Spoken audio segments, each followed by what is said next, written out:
Padahal tujuan mencari ilmu, ulama pirang-pirang, kitab pirang-pirang itu bukan itu. Bukan untuk menyalahkan orang lain, bukan untuk memvonis kesalahan orang lain, boten. Karena ketika kita mempunyai ilmu yang tinggi, mempunyai ilmu yang banyak, mengetahui tentang kaul-kaul ulama-ulama, itu ya kita harus menjadikan diri kita mengikuti ulama dengan hukum yang seberat-beratnya. Akan tetapi ketika kita menghukumi orang lain dengan hukum yang seringan-ringannya, jangan dibalik. Awake dhewe maca Quran urung fasih, maca Quran urung fasih, kancane salah dilok-lok nih, padahal cek padha wae. Ngertine tajwid non mati dan tanwin, ngono ae gak mudeng kabeh, berani menyalahkan orang lain. Ifa itu samar, samar itu berdengung, berarti kabeh ifa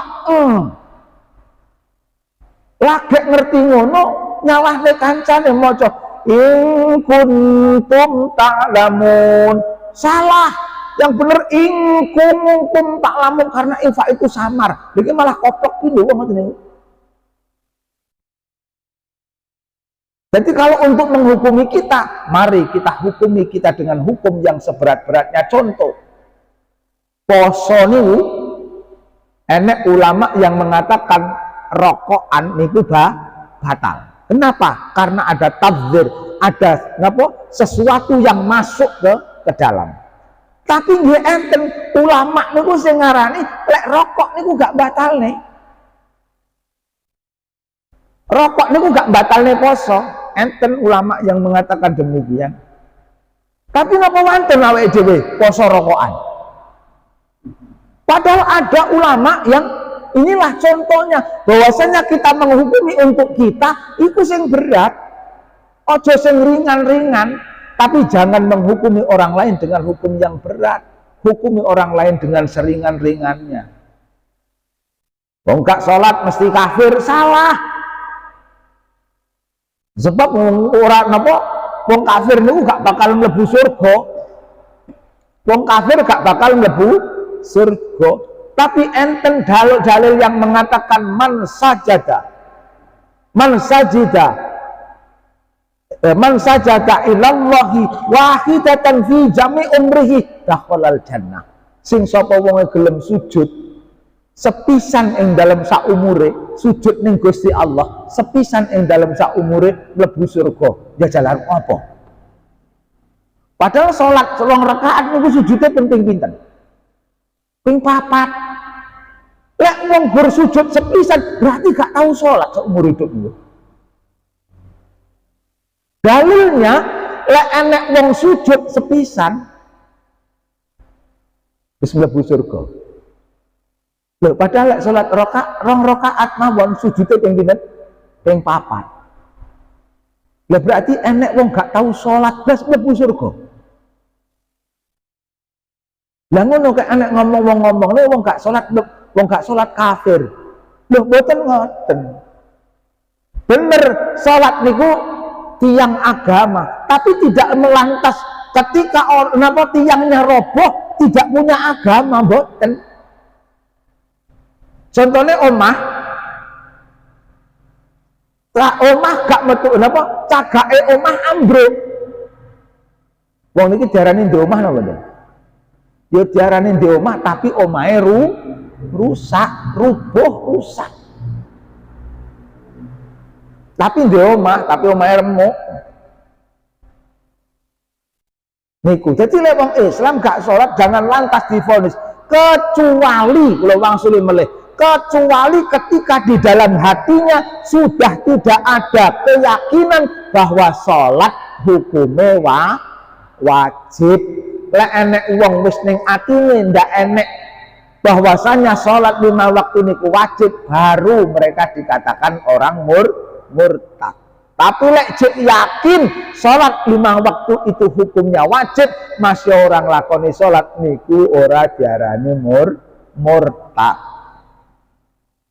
Niku Masya Allah niku wow. Kita kalau menghukumi orang lain jangan ngoten. Tapi lek awake dhewe ngukumi ya ngoten. Kanjeng Nabi niku dawuh sing sapa ninggalne salat man taraka salatan wahidatan muta'ammidan kafara jiddan. Sing sapa wonge ora salat sepisan dengan sengaja maka dia dihukumi kafir. Lek awake dhewe dihukumi ngoten niku, lek aku gak salat sepisan iki iso aku kafir. Ya ngoten. Tapi kalau menghukumi orang lain ojo koyo ngono ngoten. Karena masih banyak dalil-dalil yang lain. Bukan kok Kanjeng Nabi pelin-pelan mboten. Niku karena Kanjeng Nabi lek dawuh-dawuh ngoten niku mesti lihat kondisi. Makanya wong lek arep maca hadis kudu ngerti dhisik asbabul wurud. Kenapa hadis ini dikeluarkan oleh Rasulullah? Kenapa Rasulullah berkata demikian? Iki nyapa kondisi ini? Karena ada hadis niku ta'arud banget. Ta'arud niku koyo berseberangan banget ngoten. Enten hadis niku berseberangan banget. Ketika Rasulullah didatangi oleh seorang perempuan, kalau seorang perempuan dan laki-laki, dia seorang suami istri, kemudian suaminya bertanya kepada Rasulullah, ya Rasulullah, ketika istriku haid, apa yang haram saya tersentuh? Dia Kanjeng Nabi dawuh farjun faqat, ana anggro etok. Jadi lek bojomu haid, ana anggro aja ditemek, haram. Yang niku wangsul, suatu saat datang lagi seorang suami istri. Yang suami bertanya, ya Rasulullah, ketika istri saya haid, apa yang haram saya sentuh? Napa jawabnya Rasulullah? Baina surrah wa rukbah, mulai dengkul sampai udel ora oleh mbok temek. Ini kan beda hadisnya. Satu permasalahan, tapi kenapa jawabannya berbeda? Kalau ngomong gak ngerti asbabul wurud, kenapa hadis ini keluar? Niki bisa geger nih. Berarti Rasulullah kiplin-plan. Rasulullah itu ndak pasti jawabannya. Padahal ndak seperti itu. Hadis yang pertama, ketika ada seorang suami istri bertanya kepada Rasulullah, ya Rasulullah, apa yang haram saya sentuh ketika istri saya haid? Niku sing tuwek, sing takon wong wis tuwek. Paribasane demek ana anggroke wis ora ter lah. Jadi diuyel-uyel aja ora ter, tapi tetap diharamkan demek barang ini. Nah, sing takon sing nomor 2 yang dijawab oleh Rasulullah, apa yang haram saya sentuh ketika istri saya haid? Rasulullah menjawab nasurah barukah, antara dengkul sampai pusar niku sing tekon jek enom. Mingko aja menen demek dengkul, kadang-kadang demek kentole mrembet. Niku. Jadi ketika kita paham sing tekon sapa asbabul wurud hadis, sebab keluarnya hadis, maka kita tidak akan mudah menghukumi. Ngoten. Ulama niku berbeda-beda ulama. Contoh meleh masalah sendakep niku nggih ngoten. Masalah sendakep niku enten hadis yang mengatakan idza kabarta lis sholati fafarrid asabi'aka warfa yadaika khud mangkabaika wa idza kabarta wadu' yaminika ala shimalika tahta suratika. Enten hadis ngeten. Ketika kamu takbiratul ihram, maka angkat kedua tanganmu, khut mangkaibah, sekira lurus dengan pundak. Jadi diangkat tangannya drijine fafarid asabi'aka, napa dibegarne, drijine dibegarne kira-kira standar kalih pundak. Lah niki gak ngerti enek hadis yang menerangkan bahwasanya ketika kamu takbiratul ihram, maka angkatlah kedua tanganmu dan penggangkan jemarimu dan letakkan lurus dengan telingamu. Niku. Niki lek gak padha-padha ngertine iso geger. Sing bener ki ning pundak ora, sing bener ki lurus kuping. Niku. Terus ketika setelah tangan kamu diangkat, wadok yaminika ala shimalika, letakkan tangan kananmu di atas tangan kirimu. Letakkan tangan kananmu di atas tangan kirimu. Dan ini ya jadi masalah meneh. Loh, jari konsing tengen medun di napa? Dalam sholat itu yang didahulukan adalah anggota tangan. Lek takbiratul ihram anggota tengen sing medun dhisik, otomatis tangan tengen sing tengisor. Nah, berarti ini mendahulukan tangan kiri. Loh, bagaimana dengan napa dawuh-dawuh bahwa saya disunahkan mendahulukan anggota kanan? Nah ini gak anu yo dadi masalah melek. Ya tidukne wae sing tengen dhisik. Allahu Akbar sing kiwa nyusul. Cara anu ngeten.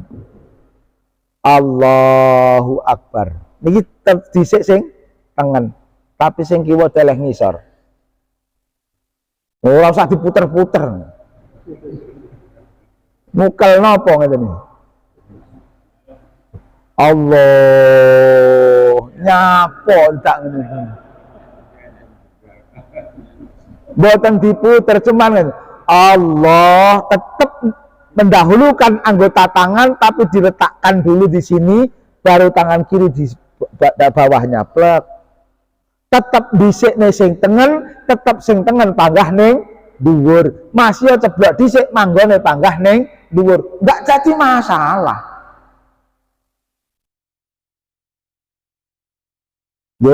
Terus letaknya di mana? Geger niki yo kan. Enek wong sendakep glambreh diomongke jane niat salat apa ora. Sendakep kaya wong muales. Sendakep mung glambreh. Dapat lek ngeten sik mending ngeten. Tapi wong niku wonten hadis. Wadok yaminika ala shimalika tahta surratika, dan letakkan tangan kananmu di atas tangan kirimu di bawah, dan letakkan di bawah pusar. Ayo lek ning isor idul ning ndi? Dadi ngeten to? Niku.